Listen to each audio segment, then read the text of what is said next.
Good morning, ladies and gentlemen. It's Jack Slack here. It's 10 a.m. on Monday morning in England, and this is a little bit early for me to be recording the podcast, but I'm doing it anyway because I've got to work rate like a madman. I've just got done watching all the fights from the week. Well, not all the fights. There was an awful lot happening this weekend. There was, in addition to UFC 203 and Brook versus Golovkin, and Chocolatito, there was Glory on the Friday, and there were a load of grappling events on as well, Eddie Bravo Invitational. There's tons been going on, so you won't be getting all of it this week, but it's okay, because the UFC event next weekend is not very good, so we might circle back and cover some of this stuff. But I watched the important stuff, and, CM Punk and all that. But I caught up on that because I was out partying at the weekend. Very rare for me to go out both days of the weekend. But, sometimes celebrations match up. Which is why my voice is shredded now. Because there was a dangerously high percentage of banging tunes. And every time I went to get a drink or sit down, they'd play another one. And I'd have to sidekick my way back onto the floor and start chucking those vicious bows. Very aggressive dancing. Which brings me on to Joanne Calderwood, the elbow, very nice from the clinch against Jessica Andrade. We're going to call her Andrade. Both my girls, actually, both of their mama girls. It's sad to see one of them lose. I thought they both looked pretty good, actually, even though Andrade took it in the decisive fashion, obviously. Joanne Calderwood is the 125, 115 version of Semi Schilt. She's got that lead leg kick. She likes to step up and throw it all the time, and she brings it up the knee first, which is a good move because you saw it a couple of times in that fight. In the very brief moments that it was on the feet, Andrade ran in and ran onto the knee, and that prevented her from closing the distance fully, which was quite neat. And then Calderwood threw a really nice, I think it was an up elbow with her right elbow. It was I was being the foreshadowing guy from the movie when I was watching this with my mates. I said, "Oh, that was a nice elbow," and then later it was revealed that she was just bleeding everywhere because of that one elbow. I had another moment like that with Silva versus Weidman 2. I was like, let's see if he can check the kicks this time, because that was the one that Silva was getting him with in the first fight. And the first check he hit, I said, "Oh, that was a good check," and I felt like that guy in the movie who's always like, he's pulled it out of the nosedive, now if you can just not stall it, and then the plane immediately stalls. But yeah, nice snicker snack elbow across the top. Jabberwocky reference for you there. It was a Vorpal elbow, we're going to call it that now. Then Andrade got it to the ground, and was doing a good job sort of trying to pressure pass, and Calderwood was attempting to get the knee shield in, and then come up on the underhook. Lucas Lecce style. And it was actually off the almost successful sweep that she got guillotined, which is it's a tough one because we talk about this a lot when we talk guillotines. But you guys know that I'm I'm so big on guillotines. I just love them. Guillotines, sorry, technically. When you shoot a takedown, they always say keep your head up because it's a lot harder to wrap over the top of the head and get under the chin. You've got all that room to try and slap a guillotine over, which is quite difficult. You're not guillotining someone if their head's up. You've got to bring it down first. And it's a lot harder to do that if you're coming up on the takedown from the floor, because you're crumpled in underneath the other guy, as opposed to shooting in upright, but changing level so that you're underneath them. Good fight, good performance by Andrade. Sad back step for Calderwood because she was looking really good in her last two, I thought. But what are you going to do? It's nice to have a competitive women's division because 135 can be a little bit depressing. But at any rate, do you know what? I think we'll cover the rest of the fights after some questions. Let's go to the questions because I've got tons this week. I'm getting so many every week and it's absolutely fantastic. I'll deal with the first one, which I've got tons of these. I got lots of emails begging me to please reiterate what the book was that I was talking about last week. When someone emailed in and said, you have referred to as your Bible of striking, and I didn't read that very clearly. So the one that he referred to as my Bible of striking was Boxing, or sometimes On Boxing, by Edwin Hazlitt. It was a big influence on Bruce Lee and all sorts of other people. And I wrote 2 articles about it, just sort of going through little sections of the book and demonstrating them with fight gifs from various famous fighters.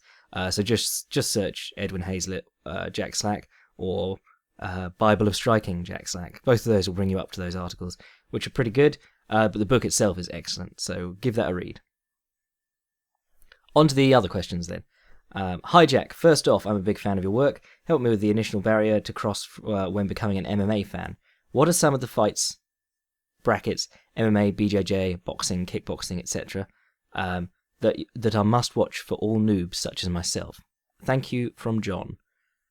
I'm a big fan of tournaments. Tournaments are an excellent way to get anyone involved in fighting because you don't have to watch multiple events to get the story arc.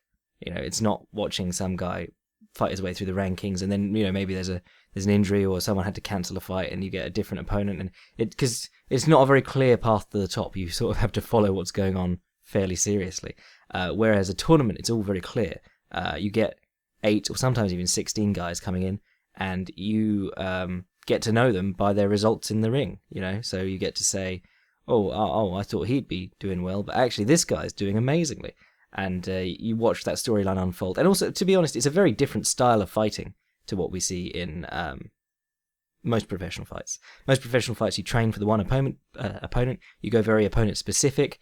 In tournaments, you don't get that luxury. You could maybe train a couple of things on the off chance that you meet one of the tournament favourites, but tournaments are just chaos, and typically it's not just the best all-rounder, but the guy who can keep himself the healthiest. So guys like Giorgio Petrosian and Semi Shield, guys who could avoid taking the big shots, tended to do better.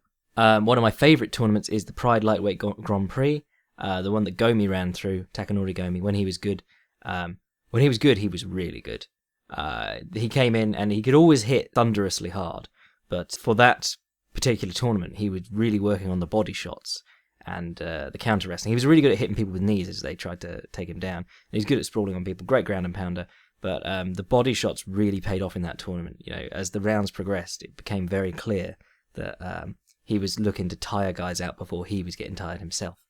The early UFCs are always a good idea if you've got a friend who's sort of into the tough guy culture, just because if you take them straight into, high-level grappling fight like Hioki versus Oliveira, you know, or Sakuraba versus Newton, or anything like that, or what was that one the other month?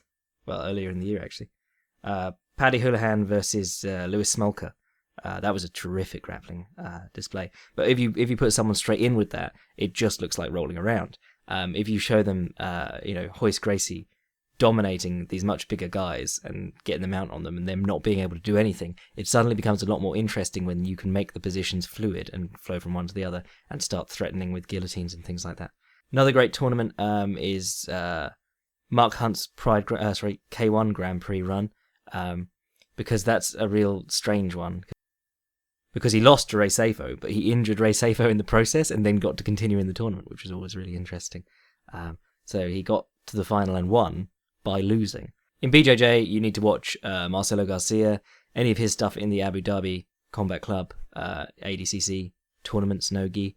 Yeah, it's hard to get involved in the storylines in gi BJJ, I find, because just with the number of divisions and all the things that are going on in a day, because it's not a night of fights, it's a full day of there being a competition, and it is tiring stuff. Let's do some barn burners then. I like Shogun versus Little Nog, Antonio Ruggiero Nogueira, from Pride. Their first fight was absolutely tremendous. It was back and forth, and both guys came from these gyms that had sort of, it's nice to have like a signature move that you can grab onto as a fan. You know, it makes it a lot easier to follow if you can see that one of the Nogueiras starting to get the anaconda choke, and you go, oh god, he's going to get the anaconda choke, and then you watch Shogun either sit out of it or defend it somehow, or you see Shogun going for the jumping stomp, and you go, oh my god, he's going to smash his face, and then Ruggiero gets out of the way. It was just an interesting fight because both those guys had their habits and their gyms had their habits, and you saw it all just going back and forward, and they were both getting knocked around, and it's just a really exciting fight. Of course, the answer that I'll always give to fighters that everyone should watch, Fedor Emelianenko, because he very rarely had a boring fight. He always went all out, but he could also, on occasion, fight very, very intelligently. His fights with his first and third fight with Nogueira were very smart. It was the second fight with the cut, no contest, where he looked to be having a little bit of trouble. So then he changed plan completely for the third fight and kept it on the feet. And his fight with Krokop is, of course, brilliant. Any Nick Diaz fight is a great way to get people into MMA. Anderson Silva versus Forrest Griffin is not the technical display that everyone wants to remember it as. It was, a very wild, not very hard-hitting guy with no real threat of takedowns lunging at Silva. So it was basically a perfect matchup for Silva. But it is, it's almost he's the Royce Gracie of counter-striking. He's showing how if you don't understand this and protect yourself against it, you're going to be helpless. And Griffin was just lunging wild at him, running in behind his chin, and Silva showed just how dangerous that could be. And of course, counter-striking is just a standard part of the game now, but... And if you're just getting into the sport, a smart one to watch would be the early career of Bas Rutten when he was running through Pancrase. Well, I say running through. Basically, he was having to learn as he went. He was one of the few guys there who didn't know anything about the grappling game. And basically, as you go through it with him, he's learning to grapple about the same time as you're learning about how to grapple. So he starts with the guillotine, and then by the end, he can sort of shuck off some of the takedowns of guys like Frank Shamrock. He never got great takedown defense, and then he started to employ the guard better. I reckon that'll do us. Let's move on to the next question. Hi Jack, big fan of the podcast and loved your article about Minoru Suzuki's catch wrestling from April. I know you said you're not a regular pro wrestling viewer, but I was wondering what you thought of Suzuki as a pro wrestler and where he ranks among the guys who have been accomplished in both combat sports and pro wrestling. Personally, I think he's a great performer, probably second only to Kurt Angle when it comes to doubling up as a real fighter/pro wrestler. I'd love to hear what your take. Regards, Tom. I'll just clarify for Tom so that he doesn't get a bollocking on the comments of this video. Kurt Angle was a very accomplished amateur wrestler, not fighter. He did, he's threatened to go into MMA a lot of times, but it's not happening now. I mean, his neck is destroyed. But obviously he won the Olympics with a broken neck, or won a medal in the Olympics. I can't remember what he did in the Olympics, but it was impressive. If you want to get your email read out on this podcast, a good idea is to put Minoru Suzuki in the subject line, because I am just the biggest mark for Minoru Suzuki, mainly as a catch wrestler and as a grappler rather than as a pro wrestler. I do enjoy his matches. His match with AJ Styles was phenomenal. I'm a big AJ Styles mark, and he just won the title this weekend. Way! But Suzuki is entertaining as a heel. He even had this fight this pro wrestling match with Mega Mummy. If you've not seen that, look it up on YouTube. It's absolutely hilarious. As a grappler, though, I'm going to use this question to springboard into talking about Minoru Suzuki as a grappler. But in grappling, we're seeing a return to some of the stuff that's was quite old school that we used to laugh at about Pancrase. I'd laugh about Bas Rutten's commentary because I love Bas Rutten, but there used to be a drinking game where you drink every time he said liver shot. But if you watched a few Pride fights, when you watch a fight with Bas Rutten commentary, you're going to get the story about how he once heel hooked Yoshiki Takahashi and broke his shin. Just any time they tangle up their legs, he'll say that, and then any time that they clinch. Or one guy has a back body lock or something like that, Rutten will say, "Now he should roll for the knee bar." And it was such a leg lock centric style of grappling that was employed in Pancrase, partly because of the boots. If you've got boots on, it's a lot easier. Like Bas Rutten lost his mind when Kowloon, who has a deal with Nike or something like that, they put out these special shoes for him, and he wore them against Aoki, and Aoki was trying to tear his feet off. And Bas Rutten was just going, why would you wear shoes against Aoki? Even if, you've got this endorsement or a deal or whatever. But we used to laugh at all the leg locks in Pancrase, and now they're really coming back. It's because it used to be sort of a wild thing. If you watched Ken Shamrock versus Royce Gracie, he just dives back trying to take Gracie's ankle off with no knee in the middle, and Gracie just comes up with him onto the mount. And then there were guys like Oleg Taktarov who would just roll for the knee bar from anywhere. And that sort of stops working at the high levels because guys can see it coming a mile off. If if you're rolling with someone and they just start going to turtle and looking through their own legs to try and catch one of your feet, you know that that's coming. Eduardo Tellez, who's one of my heroes, he just won a match at Eddie Bravo Invitational on defense because he's a legend. But he just got caught with a heel hook too. But his game used to be like getting to the turtle and then rolling for the knee bar. Heath Herring used to do it a lot in the heavyweight division Pride as well. But the leglock game, now that it's being treated as a positional one, with controls, the ashigarami, outside ashi, the honey hole, whatever they call it, the saddle. Now that it's a positional game, it's becoming so much more important. The Eddie Bravo Invitational has just become the leglock invitational, basically, because you don't need to pass guard. In fact, it makes the whole guard dynamic very strange. It's kind of like what the Berimbolo did to the guard, where both guys are sort of playing guard at the same time, and a lot of the purists hate it. But when you've got the heel hooks going on, it's a lot more... people respect it a lot more because someone's going to get their foot snapped off.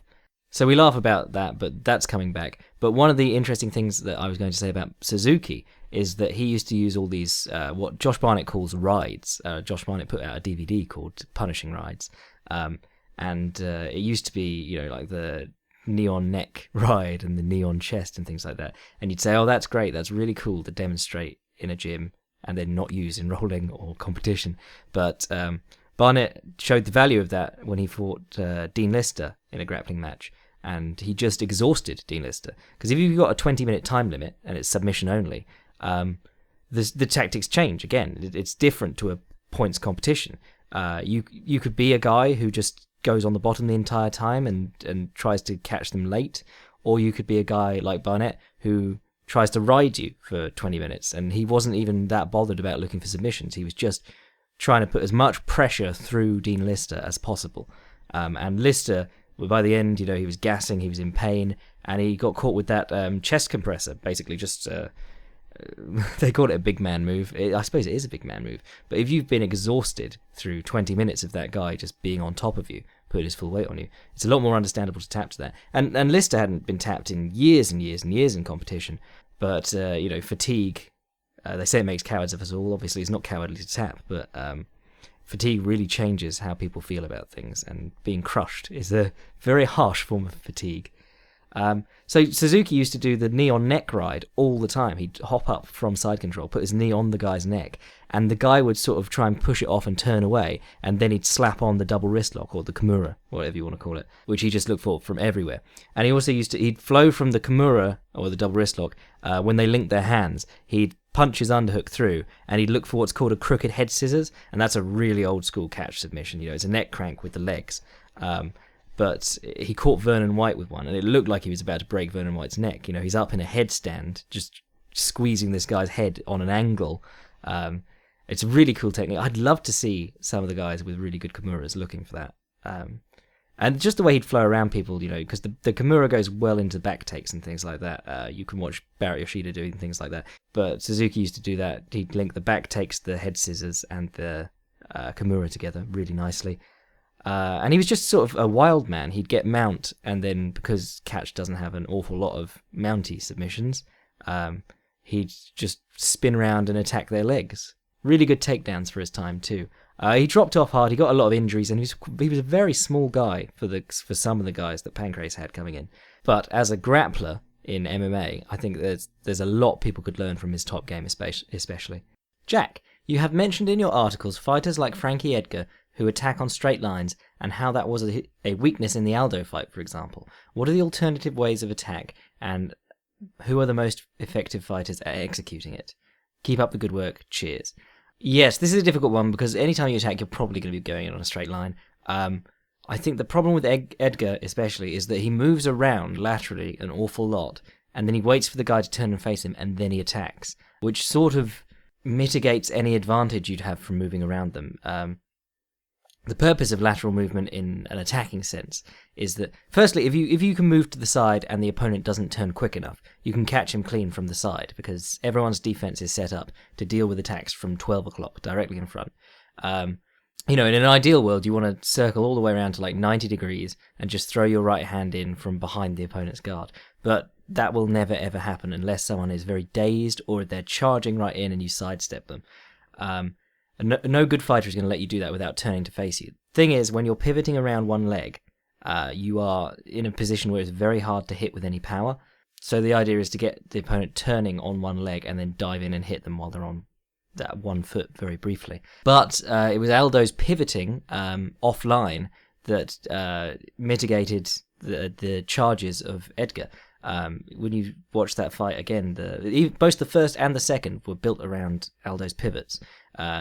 Edgar would run in on a straight line. He likes going up and down with body-head combinations. He'd run in on a straight line, and Aldo would just pivot off, let him run past, and probably like left hook him on the way around. That's one of the you can get some force on a hook if you're rotating the same way as you would throw the hook when you're pivoting. Roy Jones used to be able to knock people down like that, and Jersey Joe Walcott used to do it as well. It's a very weird thing. You have to time it really well. It's one of those exceptions to the sort of hard to hit with any power on one leg rule. You sort of have to plan it out ahead of time, because otherwise, you can't really rely on it being there when the opponent's running around you. That fight, Edgar could really have benefited from committing to the low kicks more. Every low kick he threw, he landed with. Aldo wasn't checking them. And you can say, like, oh, they didn't have a lot of power compared to Aldo's. But if you kick someone in the leg 40, 50 times, they either pick their leg up and stop moving, which means you can hit them while they're on one leg, or they get hobbled by the kick. So either way, it would have very much benefited him to stick to that.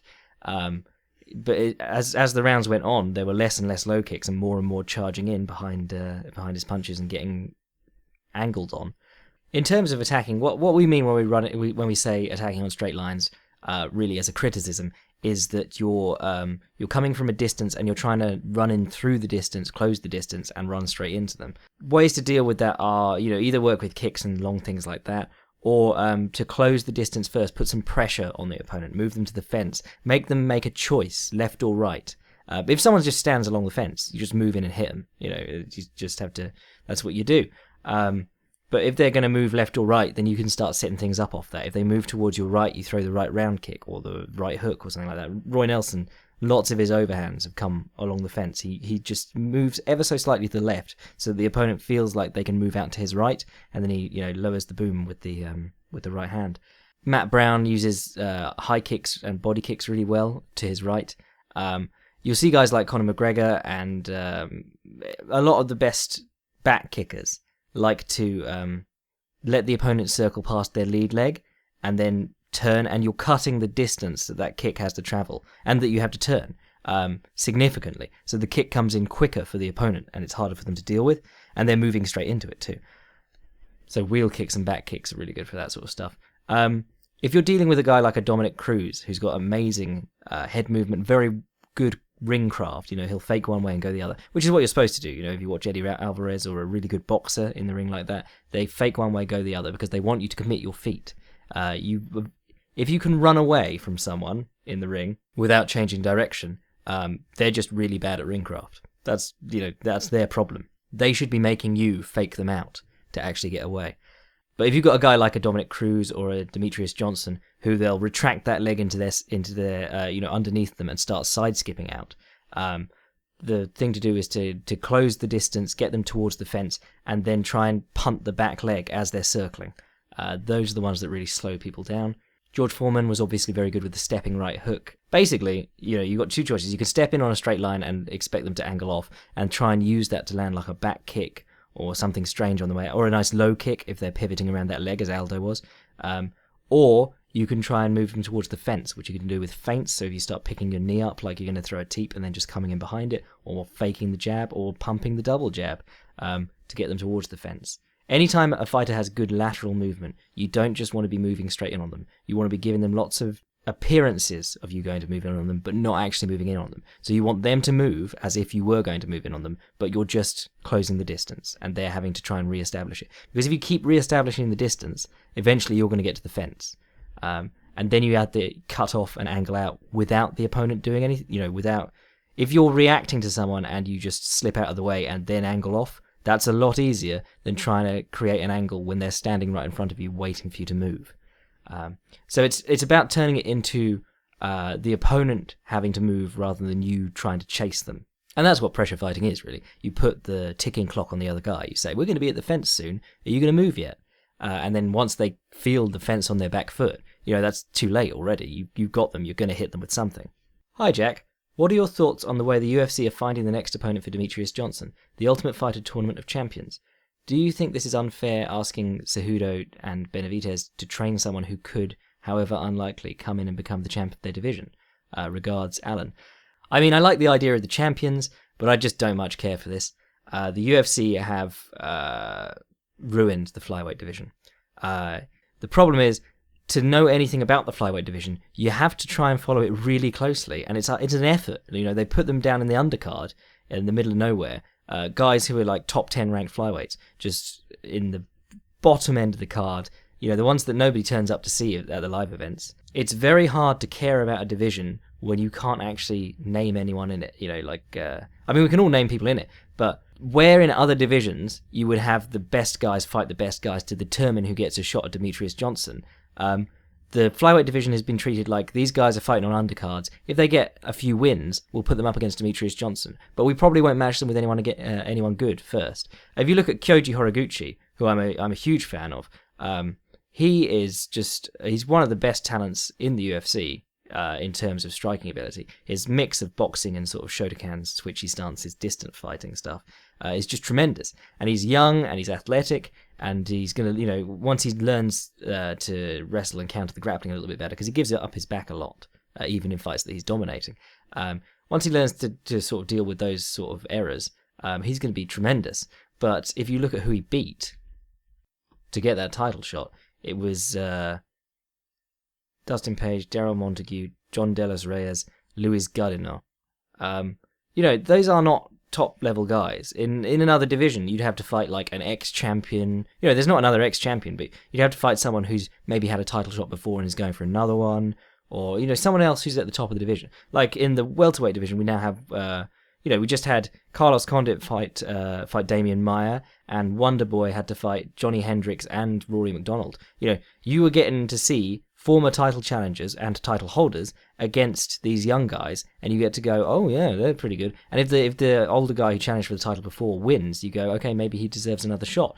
But the way that the UFC is treating the Flyweight Division is like a sausage factory, where they hide everyone on the undercard, and then you go, okay, this guy's got enough wins, put him in against Demetrius Johnson. And they're sort of treating it like the Demetrius Johnson show. And it just means that you can't get invested in anyone else. I mean, I would love to see, Horiguchi, and they are starting to match these guys better now. Like, we're going to get Horiguchi versus Baga Utinov, which is two former title challengers. But that's a fight that should have been made, fights of that level should have been made before either of those guys got a title shot. It's just they're desperate to give people to Demetrius Johnson because he fights so often. He's good and active, and they've got no stars except him, so they're trying to build him into a star rather than trying to build up reasonable challengers for him and names in that division.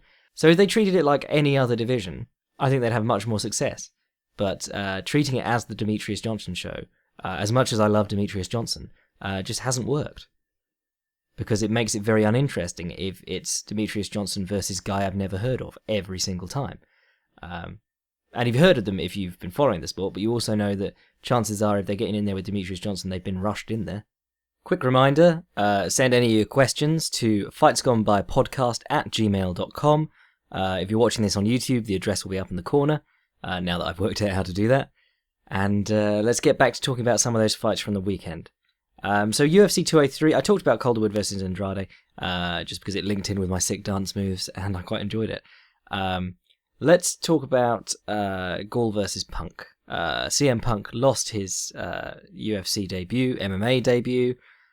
Colour me surprised. I wrote an article about this, just slating it earlier in the week, because, if I put Bellator on blast for the bullshit they do, I have to put the UFC on blast for doing this. It looked like any, Gracie Jiu-Jitsu street fight tape, basically. Guy came in, tried to throw his right hand, squared up to do it, got taken down immediately. Survived for a while on the ground, which was admirable, but took a beating while doing it, and finally tapped out. It was white belt, blue belt level BJJ versus brown belt. And the brown belt had the edge in the striking too. A significant edge. It was pointless. And I think Dana White said, oh, if CM Punk wants another fight, he'll have to do it outside the UFC. So it was just a cheap trick to get ratings. And you knew that from the start. You know, it was like James Toney. He never took... Well, to be fair to CM Punk, he took MMA seriously. I think he still wants to do this properly. It was the UFC who looked at him and said, ooh, quick money grab.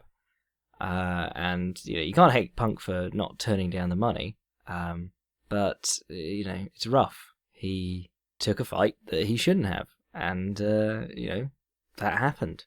And then they referenced it on Backlash, the WWE pay-per-view this weekend, because I don't know if you knew this, but CM Punk used to insert spots from the recent UFC cards into his WWE matches, which was really cool actually. So he did the Chael Sonnen spinning back fist miss to flying knee from the Anderson Silva second fight. But yeah, a couple of the guys on the Backlash card did like run out at the opening bell, try and right hand, get taken down, get smashed. Yeah, you know, what more is there to say? You know, it's a guy with no fights versus a guy who's been training at this for ages, is much younger, is much more talented. To be honest, it just feels kind of dirty that Mickey Gall is making his reputation off of this, you know? He knows he wouldn't be in the UFC this easily or early if he hadn't done, you know, if he hadn't lucked into this fight, basically. I think it was Lauren Murphy, who's one of my girls, I think it was Lauren Murphy on Twitter, was saying that, you know, CM Punk had missed out on the hard part of being a fighter. The hard part is having no money and fighting on these regional shows where your opponent could be switched out or pulled from the card at the last minute. You know, that's true. I mean, in boxing, if a guy comes in from the Olympics, you know, he won't have had to do the poverty stuff. He'll have been groomed, you know, for success from an early age, and then he'll go professional with a good contract. But there's also guys who fight their way up. In MMA, you pretty much have to do the shit shows. You know, you have to be doing the awful show. Well, unless you know, your manager owns a promotion which can build your record for you. Naming no names there. Actually, I'll name one name. Extreme. Was it Explode Fight Series? The one with the soccer mum being brought in.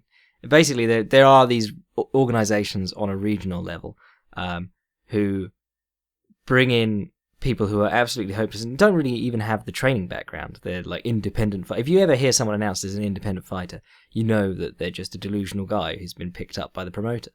But they'll get an independent fighter and they'll put them against like a young prospect from a gym. You know, someone who doesn't have a record yet, but the gym owner says this guy's good. He's he's training with our pros every day and he's doing well. So yeah, if you like that sort of thing, watch Explode Fight Series. I think Mickey Gall called out Sage Northcutt. You know, if he wants to do that, great. Sage Northcutt is a very divisive one, mainly because he's only here because he looks good. There was a time when we were all like, oh, he could be the next big thing, but he's not there. Like, they're bringing in guys specially to lose to him. 2 of his opponents in the UFC have been cut already. They're bringing in guys specifically to lose to him, and he's still not looking great. And to be honest, with Mickey Gall having so little experience, there's a chance that Northcutt will just crush him and end up looking amazing. Yeah, let's not talk about that fight anymore. It's left a bad taste in my mouth, and I hope the UFC doesn't do anything like this again, but I know they will. Verhoeven versus Browne, very weird fight. This whole weekend was very strange. We had the usual couple of cancelled fights, and then we had one cancelled. CB Dollaway got injured in an elevator accident, whatever the hell that is. And then you had CM Punk fighting on the event, which was weird enough. And then this Verhoeven versus Browne one was just the strangest thing. Flying sidekick to start, pretty cool. Someone said that was the first real one they'd seen in MMA. I think it is. I can't think of another example. Raymond Daniels tried the old run-by one in kickboxing. Whenever you see it demonstrated in like karate books from the 60s, the idea is that you run to the side of the person and you try and hit them in the temple with your sidekick. Which, I mean, it could work if you run past someone, you know, you've got the angle on them, and if you do the kick as you're running, you don't have to turn to face them, I suppose. I mean, Daniels did a good job of it. I'd be really interested to see if he could hit them consistently, or if he got an opponent stunned and did it. Verdum did one straight at his face, hit him in the face. Travis Browne took it well. I haven't seen a lot of people doing what I worried people would do, which is where they, where was this Verdum versus Miocic? I think people have realised now that Verdum's hands are very sloppy, and he does wade in, behind his face, and he breaks his stance to run, basically chasing with punches. And he gets hit on the way in a lot. He was getting hit with a lot of jabs on the way in by Browne, but he'd also land the right hand over the top because Browne's defense just wasn't there. Verdum's kicking game always on point. It's his aggression and his variety which makes Verdum such an interesting guy, because he'll throw the punches into the kicks, into the double collar tie, into the knees. He's a flailing octopus out there, and it works really well. I feel for Travis Browne. I do. Everyone hates Travis Browne, partly because of the domestic abuse accusations, partly because of the finger banging of people's eyes, and partly because he's going out with Ronda Rousey and he's getting the rub-off hate from Ronda Rousey. But Edmund Tarverdyan has managed to take one of the most exciting prospects physically in the heavyweight division, because he's a very physically talented guy, and there's not many heavyweights who can kick, high kick and body kick and round kick and spinning kick and do all that stuff so effortlessly, as Browne used to do. There's not many coaches who could take that and ruin it, basically. I didn't want to jump in on this dumping on Edmund stuff, because I don't like dumping on coaches, but his performance in this fight was truly bizarre. He just, in the corner between rounds, he was the perfect parallel to Greg Jackson, Mike Winkeljohn, people like that. You watch one of those coaches, and they know they've got, firstly, you've got a minute, you've got no time at all to get your point across, plus the time to get to them, get them to the stool, the time to get them to sit down. They're not even listening half the time. And then you've got to work out what's the most important piece of information that I can give him, that I know he's capable of doing, that will change this fight significantly, or allow my man the openings to start opening up with his own stuff. And how can I mitigate what's going wrong? Is there a single piece of advice I can give him to try and stay away from that? And what's he actually going to remember? And a lot of times there's 3 dudes in the corner, each with their own thing they want to put in, and they have to, and in a good corner they'll give that all to, Jackson or whoever's in charge, and he'll try and get it down to the essence, and then, or he'll say, okay, now your turn, and go to the wrestling coach or whoever, and they'll say whatever they're going to say. But Edmund was just screaming at Travis Browne. By the second break between rounds, he'd lost his voice entirely, and he's just saying fuck him up, and he's not on your level, and that's a great pep talk, but it was absolutely no help to Browne. He could have pointed out the fact that Browne was getting hit by right hands over and over again, and that was what was really costing him. And they were really long, loopy right hands. If he just said, don't hang your left hand so low, stop worrying about getting the jab off, or, pumping the double jab, or whatever he was telling him to do, just keep that hand up. Just keep that elbow up. Just don't let him hit you in the head with the right hand. Then at least Verdum would have had to make a change. Anything, even if it was bad advice, that would have been advice. You can't just keep telling him to fuck the guy up. It was very strange. And the other thing that is quite bothersome about Edmund's camp is that everyone I've seen go there has completely abandoned their kicking game, or when they've tried to kick in the cage, it seems to have atrophied completely. The few kicks that Travis Browne threw in this fight, they looked horrendous. It looked like he didn't remember how to throw a kick.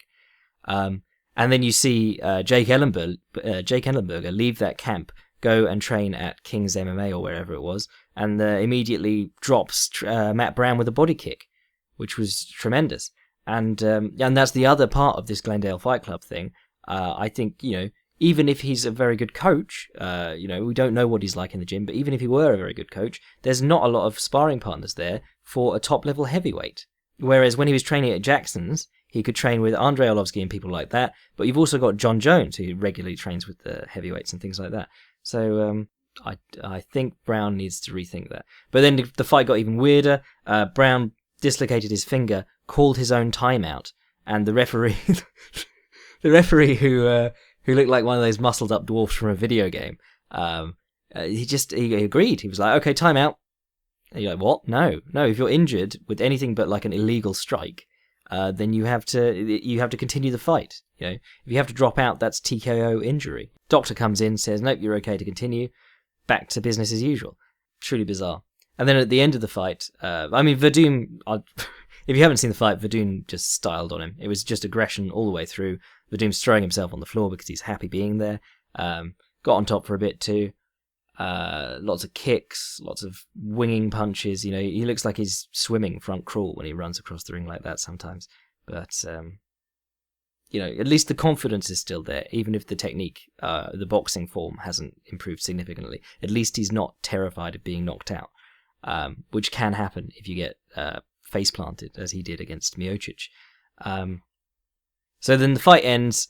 Travis Browne is clearly going to lose the decision, and Edmund gets in Verdum's face. Verdum teeps him in the check, but it was basically shrugged off by Edmund.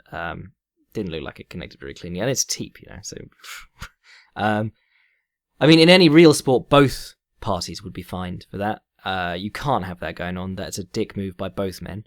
You know, have some fucking decorum. You're a professional athlete and a professional coach. But, you know, the UFC has been sort of like, oh, well, you know, boys will be boys about it.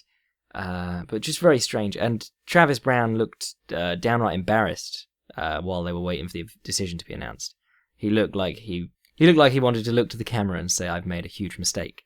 And he has. I think, you know, leaving Jackson's was a bad move for him. Not even leaving Jackson. I think, you know, he could do great things at King's MMA. He could do great things at Black House. Are they still a thing? Black Zillions? Anyone. You know, there's tons of big teams with quality heavyweights that he can train with, and coaches that will make the most of his frame and his kicking ability, and you know, have him working against top level grapplers all the time. It's truly strange, and I would like to see him change it up, just because he does have so much talent, and it seems to be going wasted. And Edmund, I would like to see him succeed, because I don't like irrationally hating on coaches, but just everything he showed in that fight was utterly bizarre, and it's starting to add evidence to the fact that he probably just lucked out when Ronda Rousey walked into his gym. Because by all accounts, he ignored her at first, and then only really started paying her attention when she started succeeding and gathering media attention, and then sort of clung to her. And in the main event, Miocic versus Overeem. Very short fight, but I really enjoyed it, actually. Firstly, this crowd was awful. Very bad crowd. They booed everyone, whether they won or lost. Overeem was doing a little jog around the ring thing. He'd looked really concerned with staying off the fence, which proved to be a good concern later on. Spoilers. But he was jogging around, and he reminded me of Jersey Joe Walcott in the second fight with Joe Louis, where he's cross-stepping across himself and putting himself in positions where Joe Louis goes, right, let's chase this guy. He can't possibly catch me while he's running from me. And Miocic was chasing, and suddenly a left hand sent him on his arse. Overeem goes in for the guillotine. We talked about the guillotine, because I thought that maybe Miocic's head-down level changes would get into trouble. But we also mentioned that Overeem hasn't really used them very much since he got enormous. He caught James Thompson, but you know that's not nearly the level of heavyweight we're talking about here. He jumps on the guillotine. I thought Miocic did an amazing job defending. He had his left arm relieving the pressure on the forearm that was on his throat, but he also had his right arm controlling Overeem's elbow. Overeem always finishes the guillotine with no arms in. Doesn't want that getting in the way. The arm in guillotine is a very subtle move that only a few guys are very good at. So he always gets the arm out, always tries to get the pure choke just on the neck. And he always finishes with the high elbow, not the Marcellotine, where you roll the elbow over the opponent's shoulder so they can't reach over your arm, but always with the high elbow. Miocic was pinning that forearm, keeping the elbow from going high, and I think he might have even been trying to punch his arm through at one point to make it an arm. That's one of the first ones you learn when you're grappling with dudes with good guillotines. Sometimes if they've got a really good guillotine, they don't have a very good arm in guillotine, so it's not like the most it's sort of frying pan into fire sort of thing, but you can sometimes just punch your arm through and give them the arm in guillotine and hope that they don't get it. But he was doing a good job of stopping that elbow from coming up, and he was passing guard. Overeem goes belly down, panicking, trying to get back to front headlock or something like that. Miocic chases him up. And then Miocic's boxing looked good in this fight. His footwork looked good in this fight, actually. I've always been sort of skeptical of his footwork. He had some trouble cutting the ring against Junior Dos Santos, even though Junior Dos Santos has trouble with dudes cutting the ring on him. Miocic's feet were pretty good in this one. He's got like the Takanori Gomi feet, where once he starts punching, his feet go everywhere. But he did a nice job of getting Overeem to the cage. Overeem was trying to change directions. Miocic would wait for him to change directions and then catch him with the left hook or the right straight, depending on which direction he was going in. There was a nice little occasion on the fence where Miocic hurt him with the right hand and then went to follow him, and Overeem immediately kicked him in the liver just to keep him off him. And then Overeem punched with his left and clutched. The punch and clutch is something that I've always thought Overeem should be using more, because it sort of eliminates the opponent's chance to come back at you if you immediately hug them after you've thrown your punch. So he punch and clutches and turns Miocic onto the fence so that he's in the center of the ring and gets back to moving, which was really slick. But Miocic eventually starts catching him, and Miocic really got his timing down too. He realized that he couldn't just chase this guy. He had to put the pressure on, and then as soon as something came back, he'd have to take a step back. So right at the end of the fight, you saw he takes a little step back away from a couple of Overeem's kicks and punches, and then Overeem throws that right side kick to the lead leg out of nowhere. And I think Miocic was retracting his lead leg at the time, just knocks the kick across Overeem and immediately bundles him to the floor. Wasn't a pretty takedown, but it reminded me of Gustafsson parrying that oblique kick or side kick or whatever it was. Just if you can get the guy's legs crossed, doesn't matter if he's a much better wrestler than you, you've got a great chance of just bundling him to the ground. So bundles him to the ground, exactly like that, postures up and starts hitting him through the guard. And this was really interesting because Overeem has a very aggressive guard from his back. He can be quite interesting as a submission fighter. But where you watch, even Antonio Rodrigo Nogueira, who was a punching bag on the feet, he was quite good at always trying to make sure he had a knee in, or he was clinching up on the ground, knee shields, clinches, moving his head, just trying to avoid taking the brunt of the punishment while he got his grips. You can't be in the position where you're on your back and you're going, I'll get my grips and then he'll stop hitting me. You've got to be like, how do I stop him hitting me? And then get grips from there. If you watch Fedor, he's not a very jiu-jitsu-y style of guard, but if you watch him training in the montages, and also his fight with Hongman Choi is a great one, or the Coleman fight, he's always moving his head. He'll move his hips and his head, so he'll open his legs up and start just moving back and forward. And then if he can get an underhook as he moves his head to one side, he'll try an armbar on the side that he's pulling his head towards. On the other side from the way he's pulling his head. He'll try and pull himself into an armbar. I think that's the one he caught Hongman Choi with. But he was always making sure to move his head off his back, even if it meant opening up his guard. Whereas Overeem was putting his guard up in his guard. No, he was like his guard on the feet. He was just raising his elbows up and trying to cover up. And Miocic got up on his feet and started dropping right hand straight through the middle. It was the same right hand that he was trying to sneak through against the cage, but now Overeem was on the floor and he wasn't moving his head. And three of them came through, he turned the lights out on the first one and just connected two more too. Really impressive performance from Miocic. Smart performance from Overeem, just a couple of tactical missteps, and in that division where everything can change on a couple of punches, you can't be letting the guy bundle you to the floor that easy off of missed kicks. Not the end of the road for Overeem, and the start of breaking that heavyweight curse with the first title defense of Stipe Miocic. So that was pretty cool. A couple of other interesting fights from the weekend. Rico Verhoeven defended his heavyweight title at Glory 33. Problem with Rico Verhoeven is that they've sort of run out of people for him to fight. He fought Anderson Braddock Silva, who, he's 2-5 in his last 7 now, and he got knocked out in all but one of those losses. So not really the sort of person you want challenging for your heavyweight title. But Verhoeven did knock him down. Was it the last one? At any point, he knocked him down with what they call in Kyokushin the Uchimata Geri or the Uchimomo Geri or something like that. Uchimata, obviously inside thigh, as in the inner thigh throw, and it's obviously it's very easy to kick the inside of the opponent's lead leg, but it's very hard to kick the inside of their back leg. And that's their less conditioned leg and the more tender side of it. And if you can do it with the right leg, that's your most powerful kick going into it. So it's a technique that normally comes from that weird, almost clinching range that Kyokushin bouts are fought at, where they're both punching each other in the body. And Verhoeven did a really nice inside low kick and then kicked across into the back leg inside too. Put Silva down, was really nice. The other interesting fight this weekend, actually there were a couple, I'm sorry. I did say there was tons going on this weekend. But the other one I wanted to talk about was Brook versus Gennady Golovkin. I was pleasantly surprised by Brook. I said that he likes to let attacks drop a little bit short just with that small pull back and then return with the right hand. And I was wondering how that would hold up against Golovkin, because Golovkin can take the punches, and then if you're stood there, going to get hit, that's not good.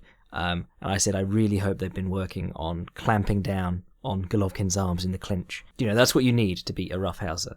Someone like that. You need to be able to tie them up. In the first round, Brook was looking good, landed a nice counter, and then goes back onto the ropes, and the 6 or 7 punches that follow, one of them catches him on the chin and puts him on wobbly legs. It was a nice liver shot, and then his hand came down and he got caught in the chin. But yeah, it was that land the good counter punch and then still get hit and not have anywhere to go. But after then, his footwork picked up and his jab was looking sharp.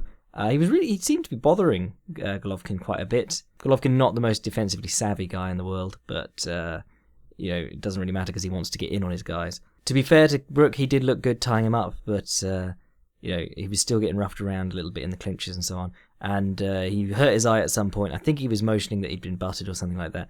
But you've got to go in expecting that with a guy like Golovkin or someone who wants to be on the inside. You've got to be ready for their head to either hit you accidentally or on purpose.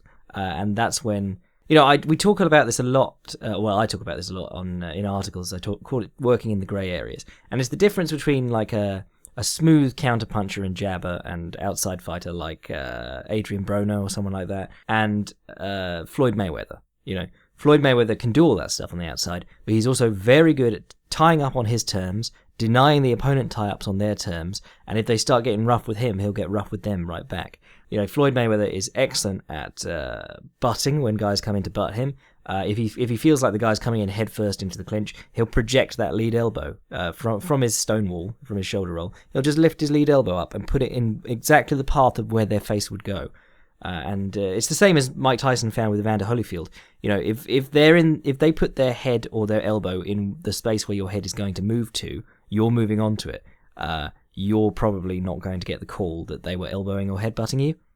Becomes a bit more difficult in MMA because if you leave your splayed fingers out where your opponent's eyes are going to go, it's a little bit shadier.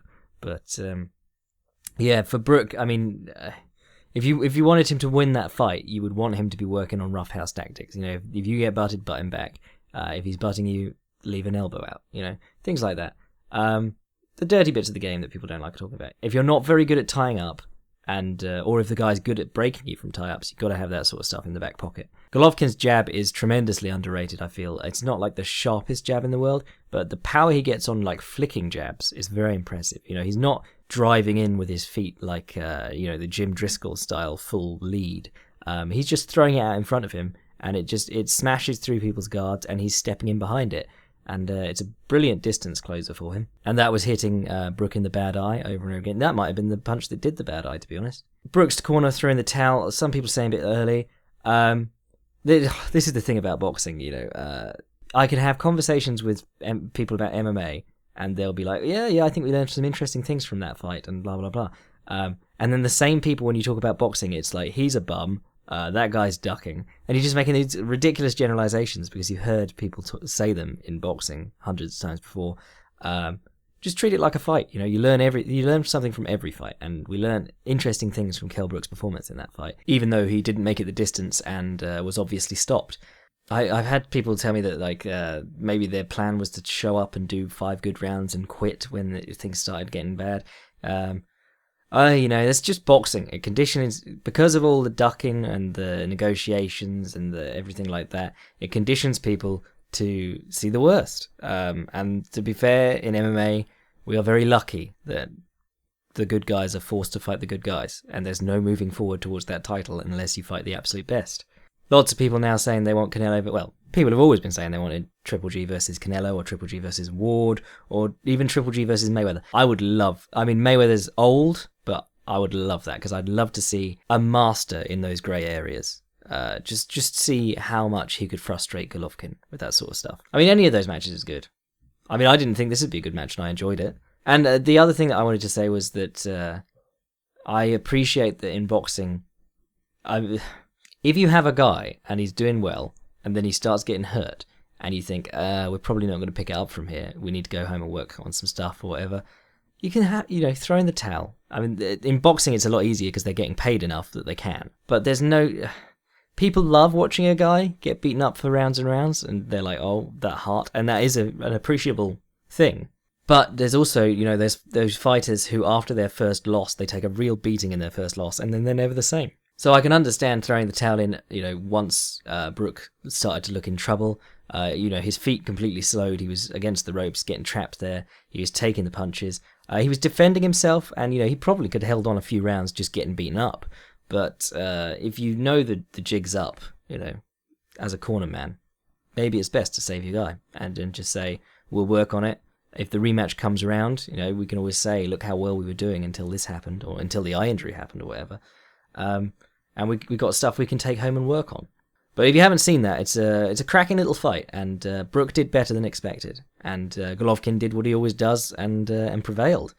Oh, actually, after we said that the Winkerbank gym loved their stance switches, but Brook doesn't really do that much, he actually did switch into a southpaw stance and land a neat little lancing right-handed jab up the middle of Golovkin's guard as Golovkin followed him around the ropes. It was really nice, actually. So obviously he had tried that before, but just doesn't do it much in his fights. Right, before we leave, in terms of happenings this weekend, we got a card, a UFC card, UFC Fight Night 94, Poirier versus Johnson. Not a great card, let's be honest, but interesting enough. It's in Texas. Oh, famously one of the worst commissions in the country. What we got on it? Evan Dunham, I like him. Don't know anything about his opponent. Derek Brunson versus Uriah Hall. Yeah. And then Dustin Poirier versus Michael Johnson. That's the interesting one. Poirier is one of the hardest hitters you'll see in... he's even a hard hitter at lightweight. He was a monstrous hitter at featherweight. It can be a little bit loopy and wide. Does best when he's fighting guys who will just walk in and punch with him. Doesn't do so well when he's up against the really technical strikers. Johnson, great low kicks, good left hand. I was a little bit disappointed when I saw him against Nate Diaz, but then Nate Diaz has a habit of sucking people into his game and then just coming back. And Nate Diaz's dealing with the low kicks was actually pretty admirable in that fight when he's had so much trouble with them in the past. I would like to see... What would I like to see in this fight? From Poirier, obviously trying to make it a brawl is well in his interest. From Johnson, I'd quite like to see him trying to time the inside low kick on Poirier's lead leg, because he does step out heavy to throw those overhands. Obviously, both southpaws, so that's an interesting matchup. You'll remember when Poirier fought McGregor, it was that he was kept bringing up his lead hand to protect him from McGregor's rear hand. He'd raised the forearm and elbow very high, and McGregor realised that he could hook with a long left hook behind the forearm and elbow of Poirier, and that was the one that snuck through and eventually got him. He caught him a couple of times with that, actually, before the final one that sort of grazed over the back of his head and dropped him. Yeah, it'd be interesting to see if Johnson's picked up on anything from that.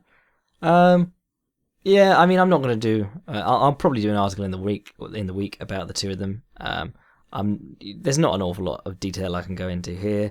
It's just an interesting fight, and we'll recap it next week.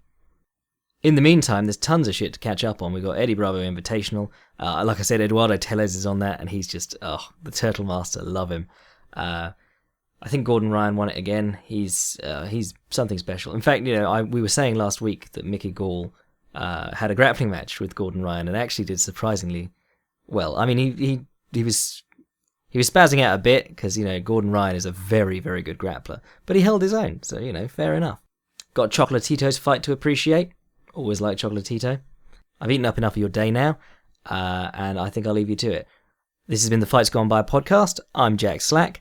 Don't forget to subscribe to us on YouTube and on iTunes and all of those things.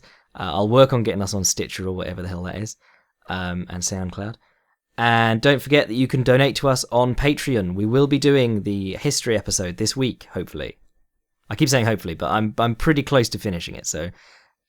I'll set myself the target. We'll be doing the history episode this week. Don't kill me if I don't. And that one's for the people who subscribe to... Well, not subscribe, who patronise me? Is that the correct word? That one's from former patrons. It's a special one for you guys. So I'm really looking forward to that. I'm hoping you're looking forward to it too. And I'll see those of you who are my patrons in the week, and I'll see the rest of you next week after the event. Catch you later.